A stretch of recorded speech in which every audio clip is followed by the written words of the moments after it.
Hello, my name is Andrea Miles, and on behalf of the Stennis Center for Public Service, it's my pleasure to welcome you to our video series on congressional debate. The Stennis Center is a bipartisan legislative branch agency created by Congress in 1988 to promote and strengthen the highest ideals of public service in America.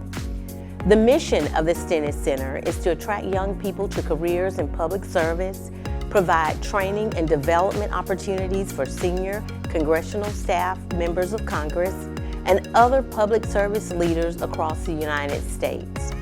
The Stennis Center supports congressional debate because it develops an awareness of the challenges and rewards of public service as students build skills that may someday be applied in a public service career and learn tools to help them participate in civic engagement activities in their communities. Today's video will teach you how to research and prepare for tournaments. Preparation is key to being successful in congressional debate, and your acquired research skills will help you develop informed, detailed positions on any imaginable topic. We hope this video series provides you an opportunity to learn more about congressional debate and become a successful participant in student Congress and beyond. For more information on the Stennis Center and congressional debate, please visit our website, www.stennis.gov.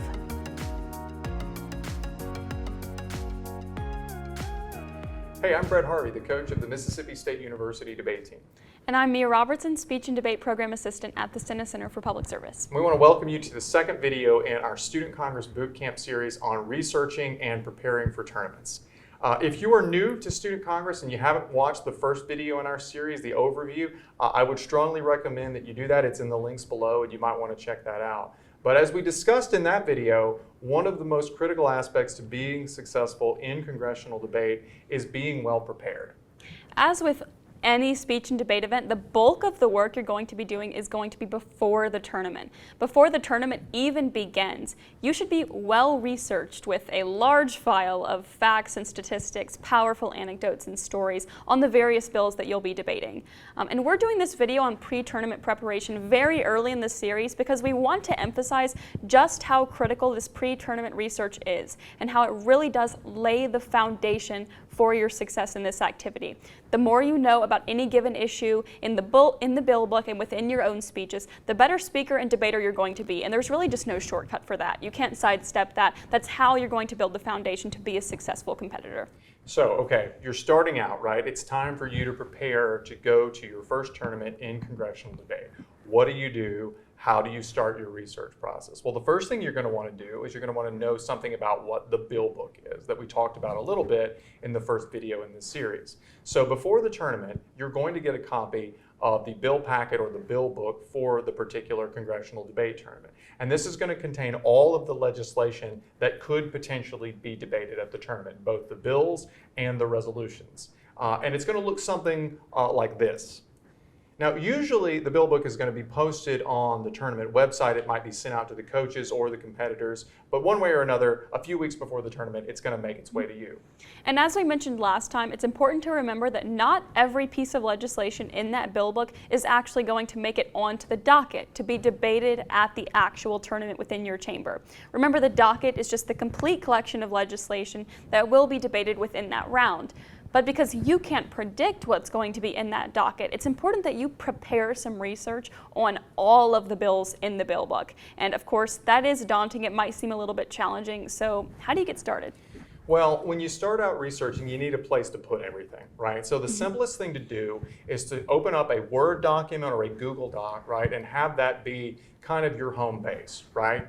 What you should do is set up a separate page or a section break for each particular piece of legislation. Just put the number of the legislation and the name of it, the title, at the very top of the page, right? And this is going to be where you can go and start sort of your scratch pad, right? Initially, this is going to be just sort of your brainstorm area. And what you can do here is, as you go out and do your research, you can just note things down, write down ideas, put down bullet points, or you can cut and paste useful information. You know, you can take text out of an article, or you can take images out of an article and put it here. And at the beginning, right, you are just brainstorming, right? You're just collecting anything you think might be useful. So feel free to include anything that you think might be important. And as you progress further in your research, of course, you're going to need to go back to this outline and revise it and clean it up to actually be able to take it into the round with you. We're going to talk about that in a few minutes. But for right now, just make sure that you're getting the information that you need and putting it into your document. Now, one important note for research in any form of debate, and it's no different in Congress, is to make sure that you have the name and the date and the way of accessing each one of your sources, right? So be sure that you copy and paste the URL, that's the web address, right, into the document so that later on, if you want to go back and look at it, you can just click on it and go there, right? And of course, if you find a really good statistic or a really good block quote or something else, go ahead and just cut it right out of that article and put it right there in the document so that you can see it. If you come up with a great idea or a great argument on your own, write it down. Just make sure that you write down enough, right, so that you can remember what you're saying. You will come back later and clean it up, but make sure you have enough that you can remember what the basic argument was. Sure. And one thing you ought to keep in mind as you prepare for tournaments is that all of the legislation you're going to be debating is rooted in real-world issues. These bills look like things that could be debated on the actual floor of the United States Congress. And that's what makes congressional debate so valuable from an educational perspective. You're talking about real-world issues, and you can pull from the ideas of real-world leaders and look to what they're saying. So that's helpful to keep in mind, because as you're preparing, you're not alone. You can look to commentators and experts throughout the world and see what they're saying. So as you prepare, ask yourself, what are people in the real world saying about this issue? That's a very good place to start as you prepare.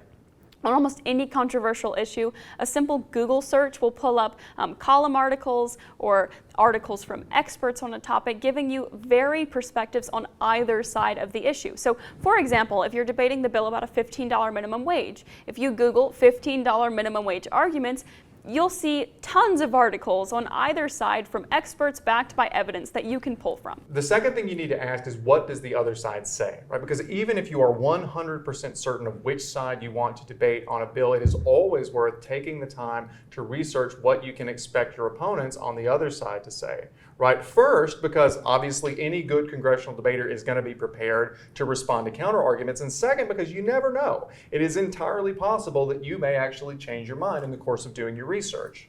And it's also important to keep in mind that in most cases where a piece of legislation creates a winner, it also creates a loser. And depending on the legislation, who that loser is will depend. Sometimes it might just be taxpayers in general who have to fund that piece of legislation, but even then, a very good congressional debater can make a solid, persuasive argument about how this is really problematic. After all, money isn't limitless, and the U.S. is already running a major deficit. In other cases, the downside might be something like infringing upon people's rights, or the ability to enforce other laws might be compromised. For example, if we pass a piece of legislation aimed at, say, defunding the police in certain areas, that might be great to solve certain problems, but it might lead to more problems for people in high crime areas who see, for example, levels of property crime go up, right? A good congressional debater is going to work hard to understand what we call the externalities of a piece of legislation. In other words, the unintended bad consequences for folks on the other side of the issue. The third question you need to ask during your research is, are there any other relevant statistics or data that I need to know? Now, one of the best ways to cut through the noise, to cut through all of the complicated factual issues that kind of seem unanswerable, is to find sound statistics and evidence. So for example, if you're debating the cost of a bill to combat climate change, for example, you can probably logically conclude that the other side is going to bring up evidence about how much that bill will cost and that the cost is astronomical. Now, if you're a good congressional debater and you prepare some evidence in your back pocket, you can prepare for that argument by having some statistics about how much it costs to not combat climate change. For example, the cost of lost crop yields or the loss of cities to rising sea levels. If you have those statistics in your back pocket, you will be much better prepared to face your opponents in the chamber. A fourth question to ask: how credible are the sources that I'm looking at citing? How credible are the sources that I'm researching here? One of the most important lessons that you learn from any form of debate is that some sources are just more credible than others. Respected academics, research institutions, and think tanks are generally going to carry more weight than just popular media or pundits, right? So the Brookings Institution or the Congressional Research Service is going to carry more weight than an article from CNN or Fox News. And you know, it's okay if a particular source has a little bit of a bias, if it leans a little bit to the left or to the right. For example, I just mentioned the Brookings Institution.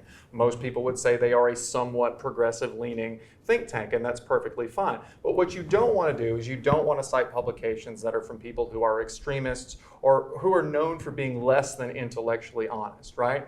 And if you're not sure whether a particular source is credible, there are lots of rankings that you can look to of the credibility of particular publications, or you can just try a Google search with their name, like use their name and then have things like bias or fact check, and you should be able pretty quickly to find out whether this source has a reputation for being particularly biased. And if they do, you might want to think about finding a better, more credible source. Sure. Another question you can ask is, what is the public's opinion on this issue?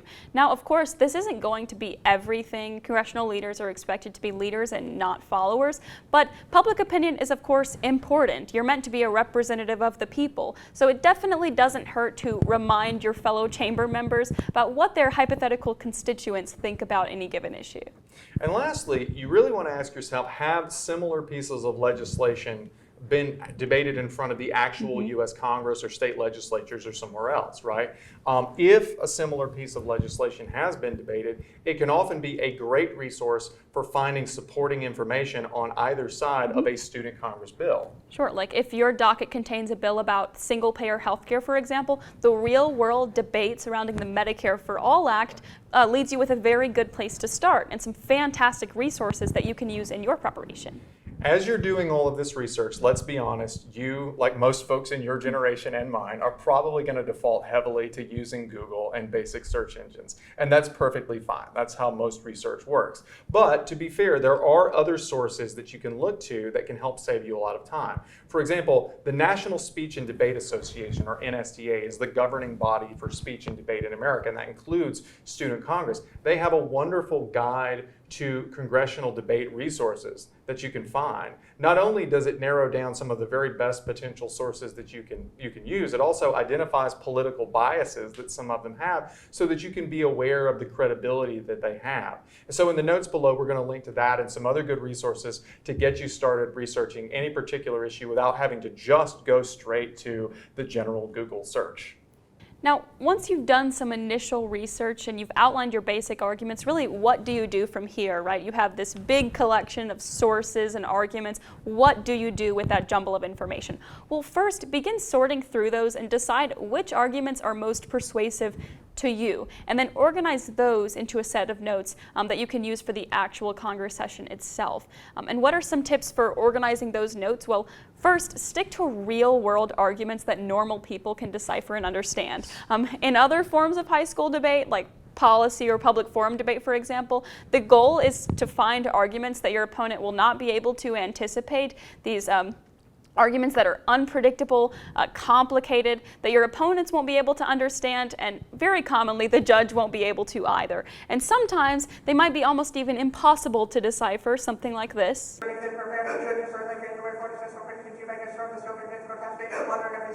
But Student Congress is much more focused on persuasion, as opposed to ambushing your opponents and your judge with incredibly complicated novel theories. So you're going to want to focus on arguments that will actually resonate with real-world people, because typically that's going to be who your judges are. Something more like this.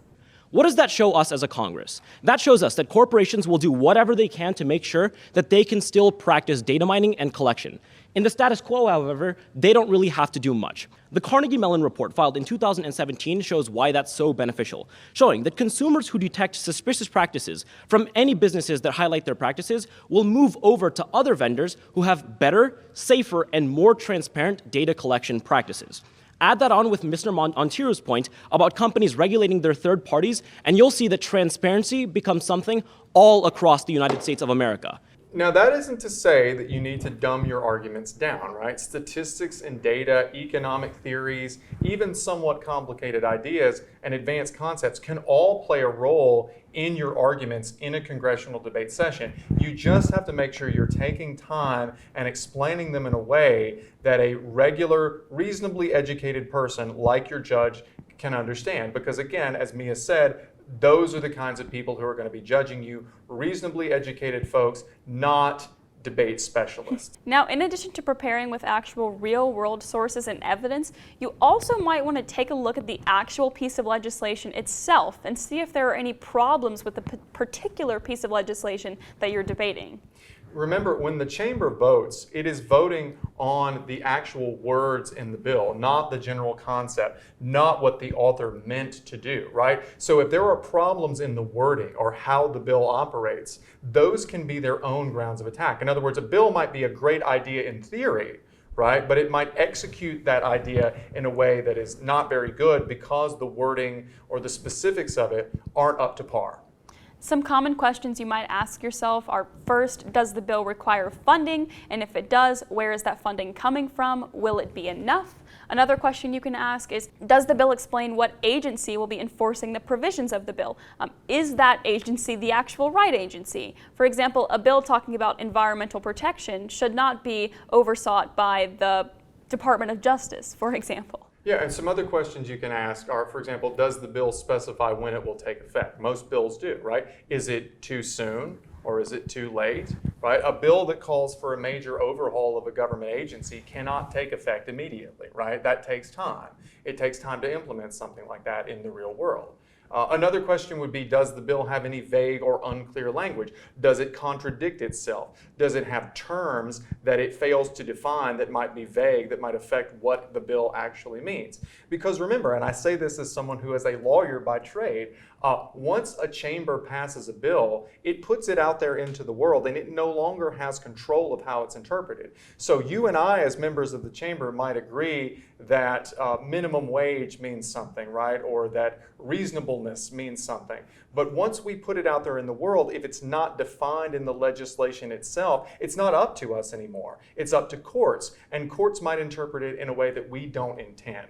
So now you have all of this information, all of these arguments. Well, how are you going to actually organize them for the real congressional debate session? Well, first, you need to print them out. Most judges and the chamber, frankly, will frown upon using laptops or digital devices to read off your speech.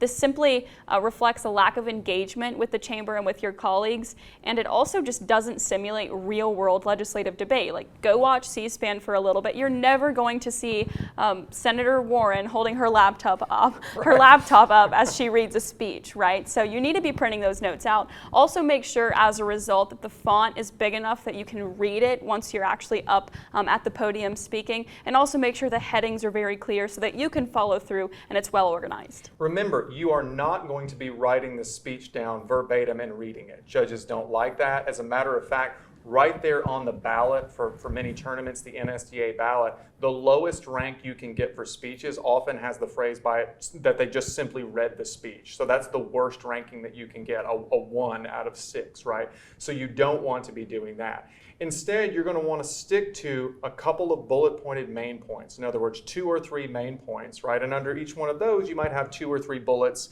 that provide the main subpoints, the main things you want to say.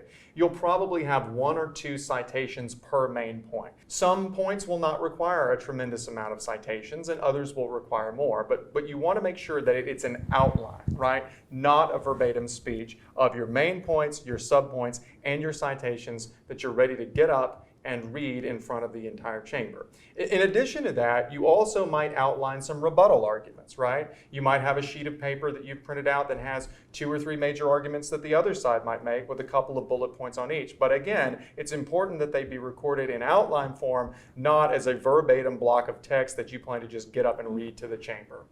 And as Brett said, it's very important that you're not writing word-for-word speeches, and we're going to talk about this a little bit more in the future videos, but this is for a couple of reasons. First, so that you don't replicate other people's speeches. Speeches in congressional debate are supposed to move the debate forward. In other words, you're supposed to be providing something new, something that's not redundant. So if you have an outline, you can simply cross off arguments that have already been used by other speakers, whereas if you have a script, it's very difficult to do that. Second, you can also incorporate rebuttals into your outline.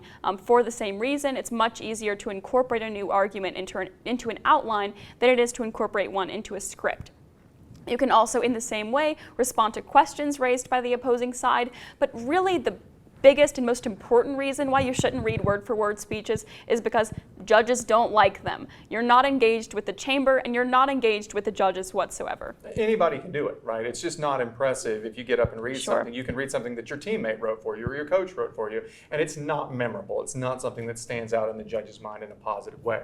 The one thing I have to add before we wrap up is that all of this requires practice, right? We're going to have a separate video where we talk a lot about speaking tips and how to be a better debater when you get up to debate in congressional debate session. But all of the research that you're doing and all the preparation and the outlining that you're doing only goes so far if you don't practice. If it's completely cold in your mind, if you put it on a piece of paper and you've never said it out loud before you actually walk into the chamber, you're going to be less articulate and less impressive than you could be. So as we're going to talk about in a subsequent video, taking these outlines that you've made, these notes that you've made, and the night before the tournament, getting up in front of your bedroom mirror and actually practicing some speaking from them, whether it's the speech itself or a rebuttal, is really, really critical. It's going to help you, number one, become a more fluid speaker, but also to familiarize yourself with the argument, to spot places in the outline where maybe what you wrote is unclear, and it's going to make the preparation that you did and the research that you did before the tournament